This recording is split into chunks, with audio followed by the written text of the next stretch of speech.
नमस्कार दोस्तों, आप सभी का PS26 हिंदी चैनल पर स्वागत है। दोस्तों, इस चैनल पर हम हिंदी साहित्य एवं हिंदी व्याकरण से संबंधित कक्षा लेकर आते हैं। हिंदी साहित्य से संबंधित हमने जो सीरीज चला रखी है उसमें हमने पिछली कक्षाओं में आदिकाल के बारे में पढ़ा। उसके जो अब तक प्रतियोगी परीक्षा में बार बार पूछे गए जो प्रश्न भी हमने हल किए, समझे।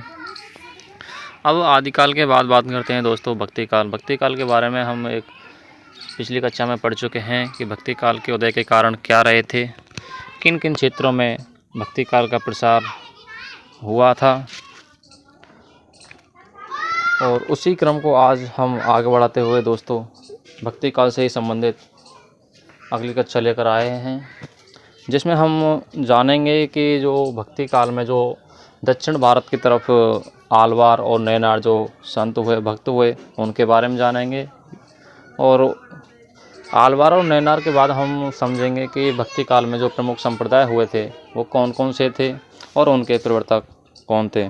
दोस्तों, अब बढ़ते हैं हम अब अपनी कक्षा की तरफ, लेकिन तब तक आप इस चैनल को सब्सक्राइब करें और वीडियो को लाइक करें और साथ ही अपने दोस्तों तक शेयर करें। दोस्तों, अब बढ़ते हैं हम आज की कक्षा पर। जैसा कि मैंने आपके लिए बताया था कि आज हम आलवार और नैनार भक्तों के बारे में अध्ययन करेंगे और उसके बाद प्रमुख संप्रदाय कौन कौन से हुए थे और उनके प्रवर्तक कौन थे। इन सब को हम एक ट्रिक के माध्यम से समझने का प्रयास करेंगे। दोस्तों, सबसे पहले बताना चाहता हूँ कि आलवार भक्त किन्हें कहते हैं, कौन थे जो आलवार भक्त कहलाए। आलवार भक्त दक्षिण में जो वैष्णव भक्त थे उनको ही क्या कहा गया था, आलवार कहा गया था। जो यानी कि दक्षिण भारत में जो वैष्णव भक्त थे उनको ही क्या कहा गया था दोस्तों, आलवार कहा गया था। यानी कि मैंने यहाँ पर आपके लिए हाईलाइट भी कर दिया गया है, जो महत्वपूर्ण शब्द है, बिंदु है, उसको मैंने आपके लिए हाईलाइट कर दिया गया है। जैसे पहला पॉइंट था कि दक्षिण में वैष्णवों को आलवार कहा जाता है। यानी कि पहला प्रश्न तो आपके लिए यहीं से उठता है कि दक्षिण में वैष्णवों को क्या कहा जाता है। तो क्या है इसका सही जवाब दोस्तों, आलवार। दूसरा बिंदु है दोस्तों, दक्षिण भारत में आध्यात्मिक ज्ञान एवं भगवत भक्ति में लीन महापुरुष ही आलवार संत कहलाए। आलवारों के जो सिद्धांत थे वह दिव्य प्रबंधम ग्रंथ में लगभग 4,000 पद हैं, जो किस भाषा में लिखे गए हैं दोस्तों, तमिल भाषा में लिखे गए हैं। ग्रंथ कौन सा है, दिव्य प्रबंधम है। उसमें कितने पद संकलित हैं दोस्तों, लगभग 4,000 पद हैं। तो अगर पूछ लिया जाए कि आलवारों के जो सिद्धांत थे वह किस ग्रंथ में थे, तो किस में थे दोस्तों, दिव्य प्रबंधम में। किस भाषा में थे, तमिल भाषा में।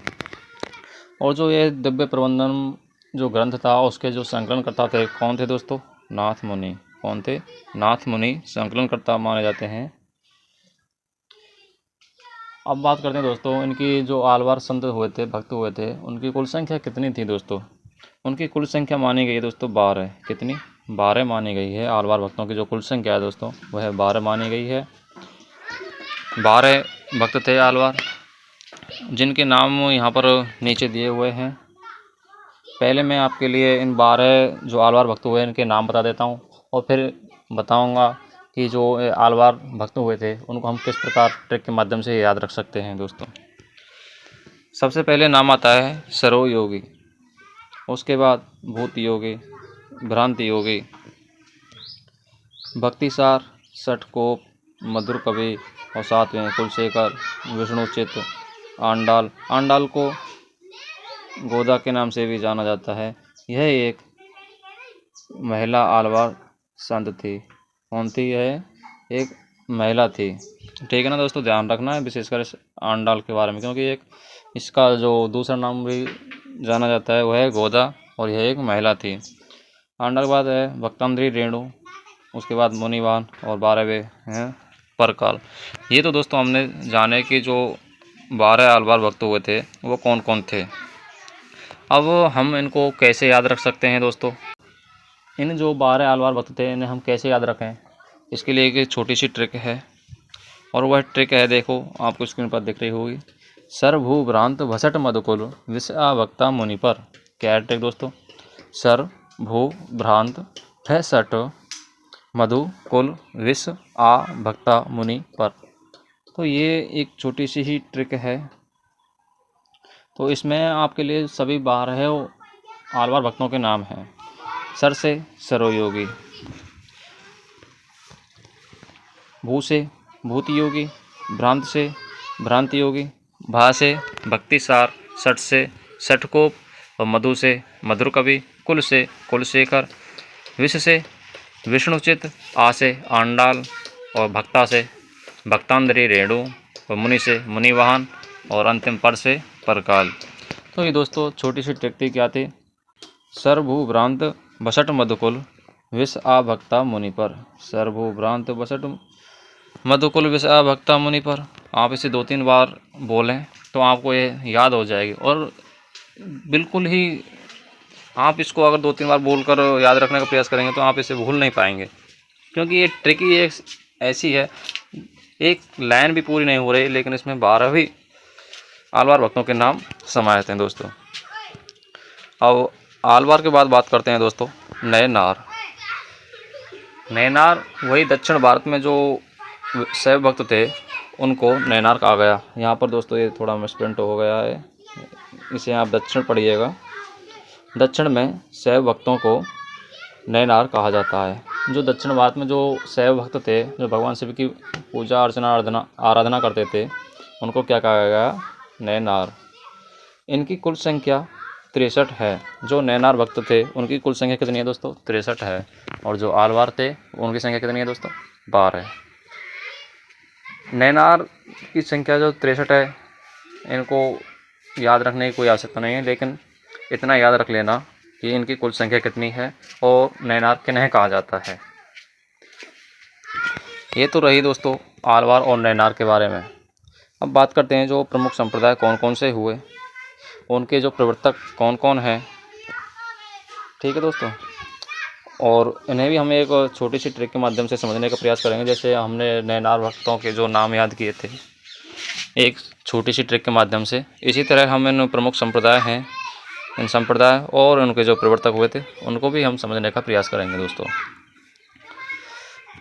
सबसे पहले बात करते हैं श्री संप्रदाय के बारे में, जिसके प्रवर्तक कौन है दोस्तों? रामानुजाचार्य। श्री संप्रदाय के प्रवर्तक कौन है? रामानुजाचार्य। अब इसे हम कैसे याद रखें दोस्तों? श्री राम, क्या है शब्द? श्री राम। श्री से श्री संप्रदाय और राम से रामानुजाचार्य। ठीक है दोस्तों। अब बात करते हैं अगला, सनक संप्रदाय के प्रवर्तक कौन है? निम्बार्काचार्य। सनक संप्रदाय के प्रवर्तक कौन है दोस्तों? निम्बार्काचार्य। तो इसके लिए शब्द क्या है दोस्तों? शनि। क्या है? शनि। सा से सनक संप्रदाय और नी से निम्बार्काचार्य। सनक संप्रदाय के प्रवर्तक कौन? निम्बार्काचार्य। तीसरा है रुद्र संप्रदाय, जिसके प्रवर्तक कौन है दोस्तों? विष्णु स्वामी। रुद्र संप्रदाय के प्रवर्तक विष्णु स्वामी। तो इसके लिए हम एक शब्द देते हैं रोवी। क्या? रोवी। रू से रुद्र संप्रदाय और वी से विष्णु स्वामी। रुद्र संप्रदाय के प्रवर्तक कौन है? विष्णु स्वामी। अगला बिंदु दोस्तों ब्रह्म संप्रदाय। ब्रह्म संप्रदाय के प्रवर्तक कौन है? मध्वाचार्य। कौन है? मध्वाचार्य। तो इसकी शॉर्ट ट्रिक क्या है दोस्तों? ब्रह्म मधु। क्या है? ब्रह्म मधु। ब्रह्म से ब्रह्म संप्रदाय और मधु से मध्वाचार्य। ब्रह्म संप्रदाय के प्रवर्तक कौन? मध्वाचार्य। ब्रह्म मधु, ब्रह्म मधु 2-3 बार बोलना, आपको बिल्कुल याद हो जाएगा। ब्रह्म संप्रदाय की बहुत बात करते हैं दोस्तों विष्णुई संप्रदाय, जिसके प्रवर्तक हैं कौन? जम्बुनाथ। विष्णुई संप्रदाय के प्रवर्तक कौन? जम्बुनाथ। इसके लिए क्या शब्द है दोस्तों? विसज। क्या है? विसज। विष से विष्णुई संप्रदाय, जैसे जम्बुनाथ। विष्णुई संप्रदाय जम्बुनाथ। विष्णुई संप्रदाय की बात करते हैं दोस्तों उदासी संप्रदाय के प्रवर्तक कौन है? श्री चंद और श्री। क्या है शब्द? उड़ श्री, उड़ से उदासी संप्रदाय, श्री से श्री चंद। उदासी संप्रदाय के प्रवर्तक कौन? श्री चंद। उसके बाद बात करते हैं राधा वल्लभ संप्रदाय, जिसके प्रवर्तक हैं स्वामी हित हरिवंश। राधा वल्लभ संप्रदाय प्रवर्तक कौन है दोस्तों? स्वामी हित हरिवंश। इसके लिए क्या शब्द है दोस्तों? राही। राही क्या है? राही। रा से राधा वल्लभ संप्रदाय और ही से स्वामी हित हरिवंश। राही तो रा से राधा वल्लभ संप्रदाय और ही से स्वामी हित हरिवंश इसके प्रवर्तक रहे हैं।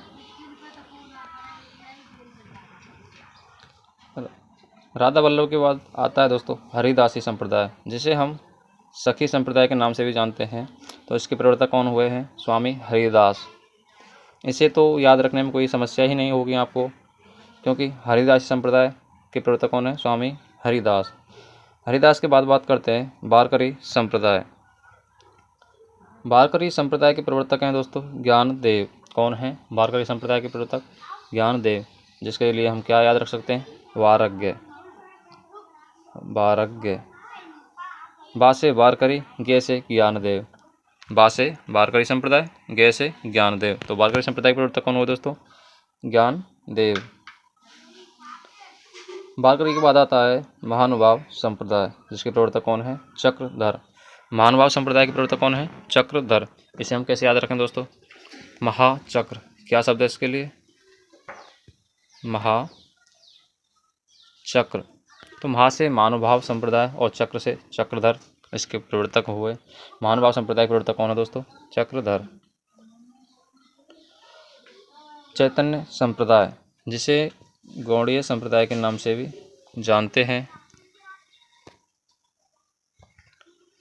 महानुभाव के बाद आता है चैतन्य संप्रदाय। चैतन्य संप्रदाय को दोस्तों गौड़ीय संप्रदाय के नाम से भी जानते हैं, जिसके प्रवर्तक हुए हैं कौन? चैतन्य महाप्रभु। तो चैतन्य संप्रदाय के प्रवर्तक कौन है? चैतन्य महाप्रभु। और अंत में तपसी शाखा, जिसके प्रवर्तक कौन है? द्वारका दास। तपसी शाखा के प्रवर्तक कौन हुआ दोस्तों? द्वारका दास। इसे हम कैसे याद रखें दोस्तों? इसके लिए क्या शब्द है? इसके लिए हम जो हिंदी वर्णमाला है उसके अनुसार हम याद रखने का प्रयास करेंगे। तय के बाद कौन सा वर्ण आता है दोस्तों? दय। तो तपसी शाखा के प्रवर्तक कौन हो दोस्तों? द्वारका दास। तो दोस्तों ये तो रही आज जो की कक्षा में हमने समझा कि जो भक्ति काल में आलवार और नैनार संत हुए कौन कौन थे, और जो भक्ति काल के जो प्रमुख संप्रदाय थे उनके प्रवर्तक कौन हुए, ये आज की कक्षा में हमने जाना। तो दोस्तों मैं समझता हूँ आपको यह कक्षा अच्छी लगी होगी और आसानी से समझ में आ गया होगा। तो दोस्तों आप इस वीडियो को लाइक करें और अपने दोस्तों तक शेयर करें, और यदि आपने चैनल सब्सक्राइब नहीं किया तो चैनल को भी सब्सक्राइब कर लें, क्योंकि इस चैनल पर हम बिल्कुल ही जो महत्वपूर्ण बिंदु होते हैं, जो बार बार परीक्षाओं में हमारे लिए या पूछे जाते हैं, हमसे पूछे जाते हैं, उन्हीं बिंदुओं को लेकर हम कक्षाएं लेकर आते हैं दोस्तों। इसके बाद हम बात करते हैं दोस्तों अगली कक्षा में जो भक्ति काल में जो प्रमुख दर्शन हुए थे, प्रमुख दर्शनों के बारे में हम बात करेंगे। ऐसे ही हम 10-10 मिनट करके 10-15 मिनट की जो शॉर्ट वीडियो लेकर आते हैं, तो इनके माध्यम से हम हिंदी साहित्य को एक सरल तरीके से समझने का, पढ़ने का प्रयास करते हैं दोस्तों। इससे अगली वीडियो हम लेकर आ रहे हैं, तब तक के लिए बने रहिए। धन्यवाद।